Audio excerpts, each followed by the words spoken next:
નમસ્કાર દર્શક મિત્રો, સ્વાગત છે આપનું મંતવ્ય ન્યૂઝનો લોકપ્રિય કાર્યક્રમ ભૂમિ સંવાદ અને હું છું આપની સાથે સ્મિતા. ખાસ ગયા એપિસોડમાં ઘણી બધી ચર્ચાઓ કરી જમીન મિલકતોને લઈને અને આજે પણ ખાસ ચર્ચાઓ કરવાની છે. દર્શક મિત્રો કાયદાકીય માહિતી મેળવી શકે તેના ઘણા બધા સવાલ જવાબો કરવાના છે અને લોકો સારી રીતે સમજી શકે. તો ખાસ આપણે આજનું જે એપિસોડ છે તેમાં વસિયતનામું શું હોય છે તેને લઈને ખાસ ચર્ચા કરીશું.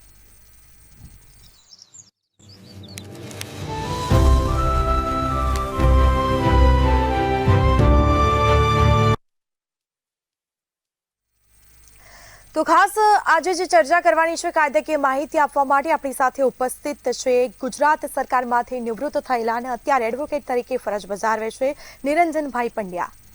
જી સર, મંતવ્ય ન્યૂઝમાં આપનું સ્વાગત છે. નમસ્કાર દર્શક. જી નિરંજનભાઈ, ગયા વખતે અમારા દર્શક મિત્રોને આપે માહિતી આપી કે મિલકતને લઈને, જમીનને લઈને અને જે રીતે ખેડૂત તરીકે એક ખેડૂતને એટલું બધું કાયદાકીય જ્ઞાન નથી હોતું અને તેની પણ આપણે સરસ સમજ આપી હતી. પરંતુ આજનો જે એપિસોડ છે વસિયતનામું પહેલા તો શું હોય છે તેને લઈને થોડી દર્શક મિત્રોને માહિતી આપશો. સૌથી પહેલા તો એ વાત કરીએ કે વસિયતનામું એટલે શું અને કોણ કરી શકે. વસિયતનામું એ માણસ જે ગુજરી જાય અને ભવિષ્યમાં એની મિલકતનો વહીવટ અથવા તો કોને નામે કરવી એ બતાવે છે. જે વસિયતનામા પ્રમાણે વિલનો અમલ જેને કહીએ એ માણસ મૃત્યુ પામે પછી તેનો અમલ થાય છે. કેટલીક વાર અત્યારે એવા પણ પ્રશ્ન આવતા હોય છે કે હયાતીમાં હક દાખલ કરીએ તો ના ચાલે. તો આ વસ્તુ પોસિબલ છે. હયાતીમાં હક દાખલ કરીએ તો માણસ જીવતે જીવું એની મિલકતનો વહીવટ અન્યને સોંપી દે. એટલે અન્ય એટલે એના વારસદારને. કેટલીક વાર એવું પણ બને કે હયાતીમાં માત્ર એક દીકરાને જ આપે, બીજાને ના આપે. તો આવું પણ પ્રશ્ન હોય છે. તો વસિયત અહીંયા જે વાત કરીએ છીએ, માણસની ઈચ્છા મુજબ એ પોતાની મિલકત ભવિષ્યમાં કોને એને મળશે એને દર્શાવવામાં આવે. જો મિલકતની બાબતમાં ક્યારેય તમે એનું સ્પષ્ટીકરણ ના કરો તો વારસાઈમાં આવેલા દીકરા દીકરીઓ પત્ની ખૂબ મોટા ઝઘડા ઉપસ્થિત થતા હોય છે. તમે જે જોઈ શકતા હશો તો ઘણા બધા એવા કિસ્સા ઉપસ્થિત થયા છે. ફિલ્મ સ્ટાર પરવીન બાબી છે, રાજેશ ખન્ના છે, મિત્તલ છે. એ લોકોના જે ઝઘડા ચાલ્યા એમાં કરોડોની મિલકત હોવા છતાંય એમના કોઈ પણ પ્રકારે સુલે શાંતિ થઈ નહીં અને તેમાંય છતાંય આ બધી પ્રશ્ન ઊભા થતા હોય છે. એટલે ખાસ એ કે માણસ ગુજરી જતા પહેલા કોણ એની મિલકતનો વહીવટ કરશે એ બહુ અગત્યનું છે. કદાચ પછી ગુજરી ગયા હોય તો ઝઘડા પણ થતા હોય છે કે આ મારો આમાં ભાગ છે કે, અને પછી એના કારણે કૌટુંબિક વ્યવસ્થા પણ ખોરવાઈ જતી હોય છે. હમણાં લેટેસ્ટ એક પ્રશ્ન એવો થયો કે એક વિલ કરનાર પતિ પત્ની સેમ ડે આ વિલ કરવામાં આવે છે. પતિએ કર્યું, પત્નીએ કર્યું. પત્નીએ કર્યું પણ એ પણ એના દીકરા દીકરી જે આવે છે એના વારસદાર એમણે કર્યું. પતિએ પણ એને એના દીકરા દીકરી જે આવે છે એને કર્યું. પણ પ્રશ્ન કેવો થયો ખબર છે કે વિલ જેને વારસાગત એટલે મીન્સ કે બેનિફિશિયરી જેનો એને હક મળે છે એ હક પોતાનો એ સાબિત કરવા માટે બે રીતે એમને ખરાબ કામ થયું. કેમ કે એકમાં જે બતાવેલું છે એમાં પણ હક એકને મળે છે, પહેલા વિલમાં પણ. હવે અહીંયા એક કાયદામાંની જોગવાઈ પ્રમાણે એમણે એકમાત્ર ભૂલ કરેલી, જેમાં જે મિલકત બતાવેલી એ ખોટી બતાવી. દાખલા તરીકે બીજા વિલની અંદર એમાં ખોટી દર્શાવે. એને કારણે એમને પ્રોબેટ ભરવાનો પ્રશ્ન ઉપસ્થિત થાય. મિલકત એમની નહોતી, મિલકત એમની પણ મિલકતનું વર્ણન ખોટું હતું. બિલકુલ. એના કારણે બી તકલીફ થતી થાય. થાય. એટલે મિલકતનું વર્ણન યોગ્ય ના હોય તો પણ આવું પરિસ્થિતિ ઊભી થાય. જી. અને પછી એની આગળ પછી કોર્ટ દ્વારા કાર્યવાહી થતી હોય છે હા આગળ? હા, કારણ કેસ ચાલે ખરી એમાં? 100% ચાલે. કારણ કે કેમ ચાલે? હમ. કારણ કે વારસદારોને કોકને વધારે મળી, કોકને ઓછી ઓછું મળી. મળ્યું, હા. તો આવા સંજોગોમાં શું થાય કે સરખી મિલકત મળે નહીં ત્યારે ઝઘડા ઉપસ્થિત થાય. અને કેટલીક વાર એવું પણ હોય કે ખેતરની આપણે વહેંચણી કરી હોય વારસાઈ વિલ મુજબ. હવે જે કરેલી હોય વારસાઈ વિલ, એમાં કોકને વધઘટ ક્ષેત્રફળ હોય, કોકને બહારનો નંબર મળ્યો હોય, કોકને ના પણ મળ્યો હોય. મકાનની બાબતમાં પણ એવું હોય, કોકને સારું મકાન હોય તો કોકને ના બરાબર હોય, કોકને ગામમાં ના હોય તો શહેરમાં હોય. તો આવા નાના નાના પ્રશ્નો તે કારણે એટલા મોટા ઉપસ્થિત થાય છે કે જેને કારણે જીવવું હરામ થઈ જાય છે અને માણસ કોર્ટ કેસના ધક્કા ખાઈને તકલીફો ઊભી થતી હોય છે. અને પછી મિલકતનો ભાગ તો બાજુમાં જ રહ્યો, પણ આ બધી પછી પ્રોસેસ આગળ ખૂબ જ વધી જતી હોય છે. અને કુટુંબની અંદર વેર ઝેર થઈ જાય હોય છે. એટલે પહેલા કદાચ એવું બની શકતું કે ભાગ લેવા માટે બી કોઈક ભાઈ બહેન એવા હોય કે જતું કરે કે નથી જોઈતું અમારે, પણ અત્યારે તો પ્રોપર અડધો ભાગ તો આપતા જ હોય, પરંતુ લોકોને એવું હોય છે કે અમને આખો મળવો જોઈએ. પણ પહેલા એવું હોય કે ભાઈ ચલો જતું કરે કે ફરીથી કમાઈ લઈશું ને ફરીથી મકાન બનાવી પણ લઈશું, પણ અત્યારે એવું નથી હોતું. પણ એમાં કેવું હોય કે ઘણી વાર શું હોય કે મા બાપ છે, વિલ કરેલું છે એટલે પિતા ગુજરી ગયા. પિતા ગુજરી ગયા એટલે માતાની વાત આવે. એટલે પેલા માતાને એમ કે પહેલા એમ 5 દીકરા હોય તો કે ભાઈ હું નહીં રાખું, પેલાને વધારે મિલકત આપી છે તો એના ઘરે રહેશે. કેટલાક ભોગવવાનું થાય. એટલે ખરેખર તો શું છે કે વિલ કર્યા પછી કેટલીક વાર જાણ કરી દેતા હોય છે કે આ વિલ કર્યું છે, એ ત્યારથી એ ઝઘડા ઉપસ્થિત થતા હોય. એટલે આવું બનતું હોય છે. બિલકુલ ઠીક. હવે કદાચ એવું બની શકે કે વિલમાં બનેલ સાક્ષીઓમાં મરણ પામેલ છે અને પછી કોર્ટમાં તે રજૂ કરવા જણાવેલ છે, તો તેની માટે શું થઈ શકે? એટલે આ એક મુદ્દો તમારો જે પ્રશ્ન જેણે પૂછ્યો છે એની બાબતમાં હું કહી શકું છું કે કેટલીક વાર એવું હોય કે એની અંદર સાક્ષીઓ જે હોય તે ગુજરી જાય. કેટલીક વાર એવું હોય કે મિલકત તો આપી હોય પણ મિલકતમાં થોડા ઘણા એની અંદર સુધારા કરવાના હોય. કેટલીક વાર એવું હોય કે એમાં ખર્ચો કરવાનો હોય, કેટલીક વાર એવું હોય કે એની પરનું દેવું હોય. તો એ દેવું ચૂકવવા માટે ક્યારેક આંતરિક ઝઘડા ઉપસ્થિત થયા હોય. હવે જ્યારે એને વિલ કરેલું હોય તો વિલમાં સાક્ષી બતાવવામાં આવે. હવે સાક્ષી પણ ગુજરી ગયા છે અને જેને વિલ થી મળે છે હક એ હયાત છે અને એની યંગ છે. હવે જે કૌટુંબિક પ્રશ્નો ઊભા થયા એને કારણે વિલના જે સહી કરે છે સાક્ષી તરીકેની એને બોલાવવાના છે, પરંતુ ખરેખર તો એ તો બેનને ગુજરી ગયા છે. તો તેવી વખતે કુટુંબ જે સાક્ષી છે એમને બોલાવવા પડે રૂબરૂમાં એના દીકરાઓને, અને દીકરાઓને કહેવું પડે કે આ તમારા પિતાની સહી છે એ બરોબર છે, સાચી છે, તો એ જાણ થાય. કેટલીક વાર એવું બને કે સાક્ષી પણ કદાચ ઓળખી ના શકે, તો આવા સંજોગોમાં જે વિલ કરનાર વ્યક્તિ છે સામાન્ય રીતે એમની પણ એજ નાની હોવી જોઈએ. સાક્ષી તરીકેની એજ જે હોય, હવે દાખલા કે 60 વર્ષના માણસને જ બોલાવ્યો હોય અને એને જ કીધું હોય કે તમે એ વિલ કરનાર છે એની પહેલા એ ગુજરી ગયા, આવો બી પ્રશ્ન ઉપસ્થિત થાય. તો આવા સંજોગોની અંદર જ્યારે ગુજરી જાય ત્યારે એના સાક્ષીના પુત્ર કે પુત્રી કે જાણકાર હોય એની સહી એ નક્કી કરી શકે આ અમારા પિતાની સહી છે. આ કિસ્સાની અંદર એવું પણ હોય છે કે આવું કેમ બન્યું કે જ્યારે મિલકતની અંદર અસમાન વહેંચણી થઈ હોય ત્યારે આવા પ્રશ્ન ઉપસ્થિત થઈ શકે છે. બિલકુલથી.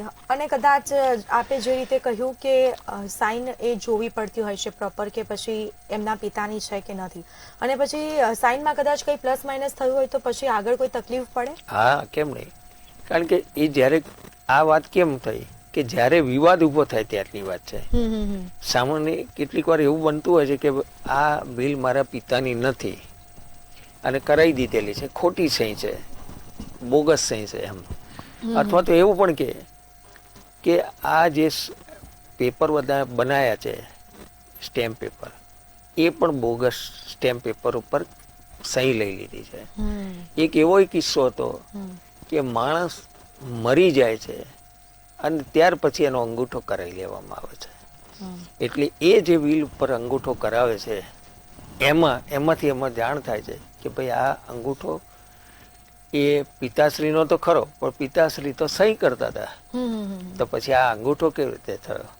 એટલે આવા બધા પણ ત્યારે એ વખતે સાક્ષીની જરૂરિયાત ઉપસ્થિત થાય. આપણે આ સરસ વાત કહી કે જે રીતે અંગૂઠો એટલે કે એ રીતે સહી નથી કરી, પરંતુ કદાચ અંગૂઠો કર્યો હોય એ લોકોએ સાઇનની જગ્યાએ, કેમ કે પહેલા વખતે જે લોકો ભણેલા નહોતા એ લોકો અંગૂઠો મારતા, એટલે એ વખતે ખરાઈ કઈ રીતે થતી હતી? એટલે સાક્ષી આવે. બિલકુલ. સાક્ષી ક્યારે આવે કે આ અંગૂઠો છે અને એનાથી એ વધારે સારું કે રજીસ્ટ્રેશન કરાવવું એ હિતાવહ છે. ફરજિયાત નથી, મરજિયાત છે. પણ કેટલીક વાર આવું બને એ જ્યારે સહી કરતા ના હોય અને અંગૂઠો કરે છે તો એની બે સાક્ષી હોય કે આ એમનો જ અંગૂઠો છે અને એ વ્યક્તિ જ છે, જેને ઓળખ સાક્ષી હોય છે, જે લોકોએ અંગૂઠો કર્યો હોય છે એના પણ સાક્ષી હોય. કેટલીક વાર એવું પણ બને કે બંને હાથના અંગૂઠા કપાઈ ગયા છે અથવા તો છે જ નહીં, હાથ જ નથી, તો શું કરે વસિયતનામામાં? તો એના પગના અંગૂઠાની સાઈન લેવામાં આવે. એટલે મીન્સ અંગૂઠો એની છાપ લેવામાં આવે. તો આવું પણ બને. એટલે જે આ વસિયતની બાબતમાં છે એ ખૂબ શાંતિથી, ધીરજથી અને કૌટુંબિક રીતે એ જાણકારી મેળવી અને પછી જ એની સાક્ષીમાં સહી કરવી એ હિતાવહ છે. બિલકુલ ઠીક. હવે જ્યારે કાનૂની નોટિસ મળે છે તો પછી તેનો જવાબ આપવો જરૂરી રહેતો હોય છે કે નથી રહેતો? કાનૂની નોટિસ મળે એટલે આપણને એમ થાય કે કંઈ જવાબ આપવો નથી, રહેવા દો ને, કશું વાંધો નહીં. હવે આ કાનૂની નોટિસ કેમ બને? સૌથી અગત્યની વાત એ છે કે કોઈ વિવાદ હોય, કૌટુંબિક બાબત છે, દાખલા તરીકે છૂટાછેડાની બાબતની, ત્યાર પછી મિલકતનો વિવાદ ચાલતો હોય, એનો વકીલ દ્વારા નોટિસ આપવામાં આવે. કેટલીક વાર એવું હોય કે ગ્રાહક સુરક્ષા કે નાણાકીય, એટલે નાણાકીય કોઈ તમારી લેવડ દેવડ થઈ હોય અને પૈસા ના આપતો હોય અને ચેક આપ્યો હોય અને ચેક બાઉન્સ થયો હોય તો તે નાણાકીય બાબત થઈ. ગ્રાહક બાબતમાં કેટલીક વાર એવું હોય કે સારી ક્વોલિટીની વસ્તુ તમને મળી નથી, તો વેપારીને તમે નોટિસ આપી હોય પણ વેપારી તમને જવાબ ના આપતો હોય, એટલે આવા સંજોગોમાં જ્યારે પણ તમને નોટિસ મળે એ તમારે સૌથી પહેલા તો એમાં જે ખરાઈ કરવાની છે કે આ ખરેખર તમારી છે કે બીજાની છે. કેટલીક વાર નામ ભળતું હોય તો એવા સંજોગોમાં ક્યાંક આપણે મળે. કેટલીક વાર એવું પણ બને કે નોટિસ આપણે ભાડવત તરીકે રહેતા હોઈએ પણ એ કોઈ બીજો આગળનો ભાડવત હોય, એને આવી હોય નોટિસ, પણ નોટિસ તો તમને મળે. તો આ ખરાઈ કરવી જોઈએ, ખરેખર શું છે, મને નોટિસ મળી છે કે બીજાને મળી છે કે કોને મળી છે, અને એમાં મારે શું આમાં લીગલ કોઈ એક્શન લેવા માંગે છે એ ચર્ચા કરવી જોઈએ. ત્યારબાદ આપણે વકીલ હોય નિષ્ણાત એની સલાહ લઈને આગળ કામકાજ કરવું જરૂરી છે.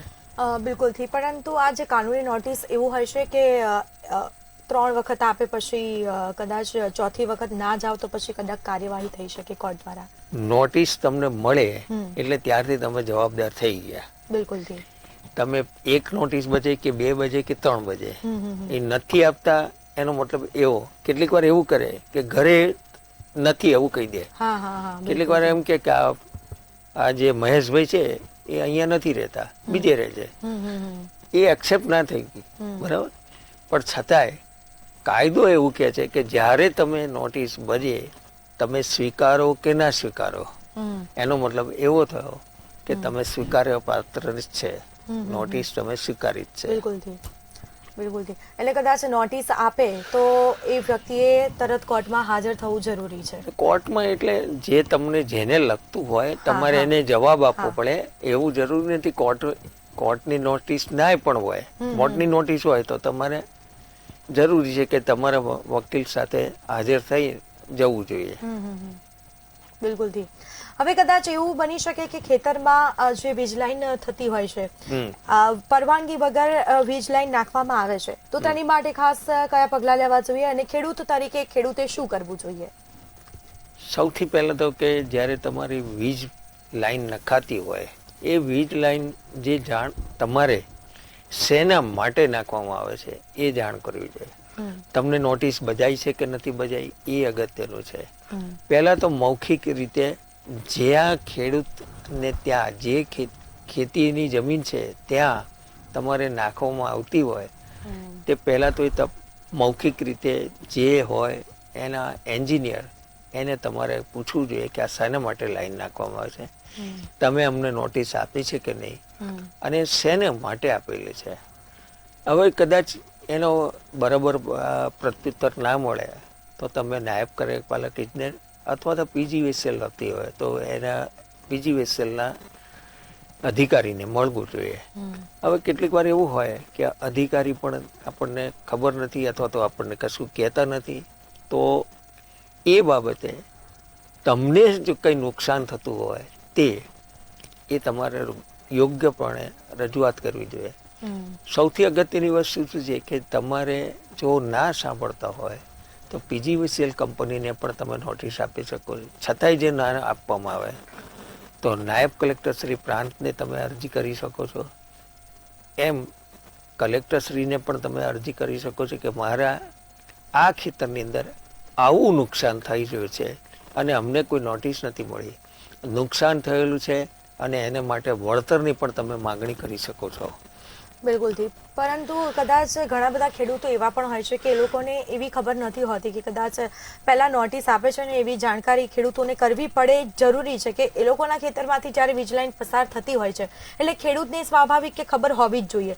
પરંતુ કદાચ જો એ લોકો એવી નોટિસ નથી આપતા અને સીધી આ કામગીરી કરતા હોય છે તો પછી એની માટે કોઈ બીજો પ્રશ્ન કે વિકલ્પ ખરો?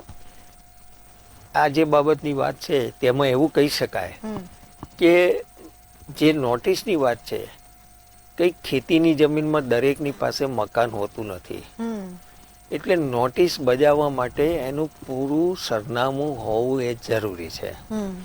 કેટલીક વાર એવું હોય કે પૂરું સરનામું જ નથી એની પાસે, કંપનીએ નોટિસ મોકલી હોય પણ ગેરવલ્લે જાય, વ્યક્તિને બજે નહીં.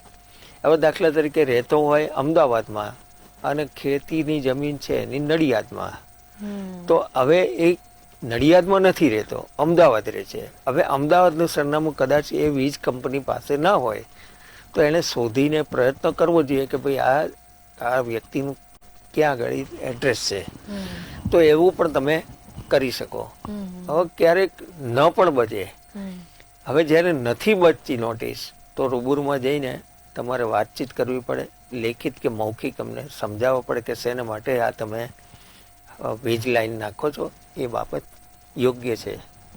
બિલકુલથી. પરંતુ આ જે વીજ લાઈન નાખે છે તો પછી ખેડૂતોને વળતર કેવું મળતું હોય છે એના? 100% મળે.